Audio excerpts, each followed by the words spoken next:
They're a theater company on a mission to give back, build community, and help their neighbors. Joining me from the Food Bank Players is founder and director Gene Kahane. Gene, thank you so much for joining us here on Live in the Bay. My pleasure. Now, we have to talk about the amazing theater company that you built, but you guys actually have a performance coming up. So first and foremost, how did you get started?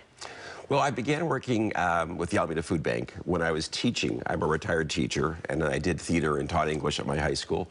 And when we had money left over from the productions, we would make donations to the food bank.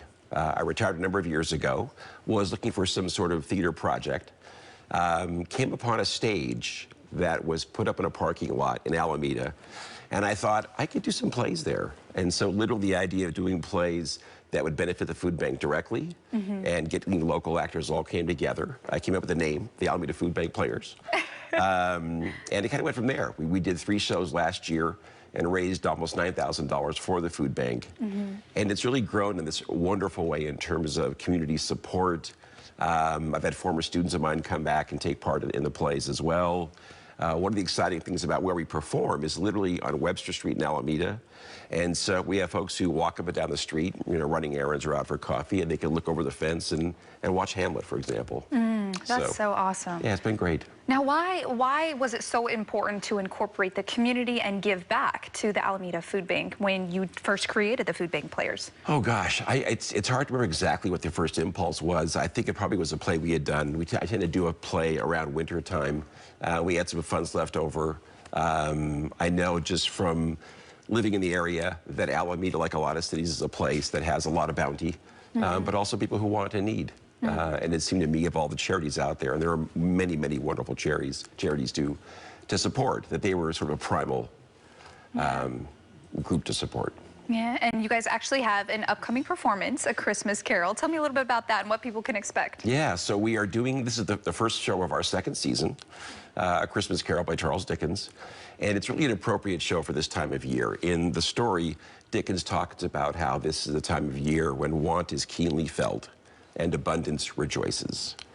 And both those things happen this time of year. And so this play about Ebenezer Scrooge, someone who goes through this growth and discovers his role and responsibility to give back to the community, kind of then in a meta sort of way transfers out to encourage folks to support the food bank by coming to see our play.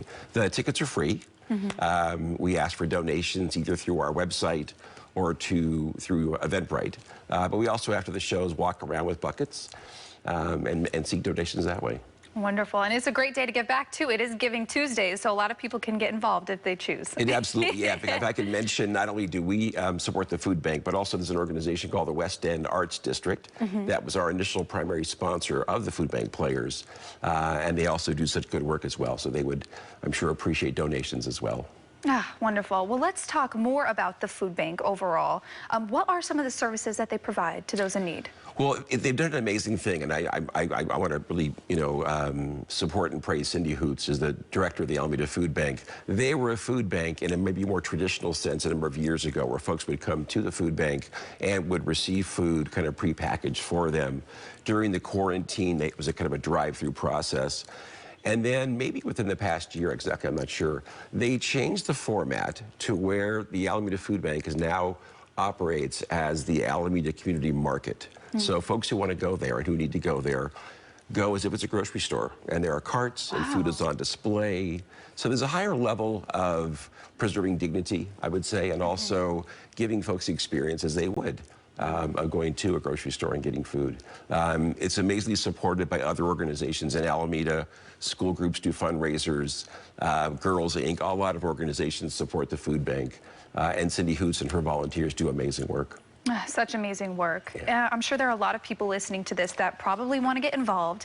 How can they get involved in the play and also the food bank? Well, we have 2 ways. I'm excited to say that, and this is kind of a new thing for us, we actually have a website. Wonderful. Foodbankplayers.org. So you can check out the website and get information about the show, and links on there as well to the food bank. We're also on Instagram, which is how you and I met, at the Food Bank Players. And we have pictures there about, our past productions, information about the upcoming show. So those are two ways. And if they want to act, if people want to act and get involved, that's the best way too. Yeah, they get in touch with me. Yeah, exactly. Yeah, we have local East Bay actors. It's a combination. I've got high school kids, I've got retirees, professional actors as well who find time to come and do the work with us. Ah, that's wonderful. Yeah. So it's family friendly and welcome to all ages. Absolutely. Wonderful. Well, thank you so much, Jean, for joining us. We appreciate it so much. My pleasure. Thank you. Of course.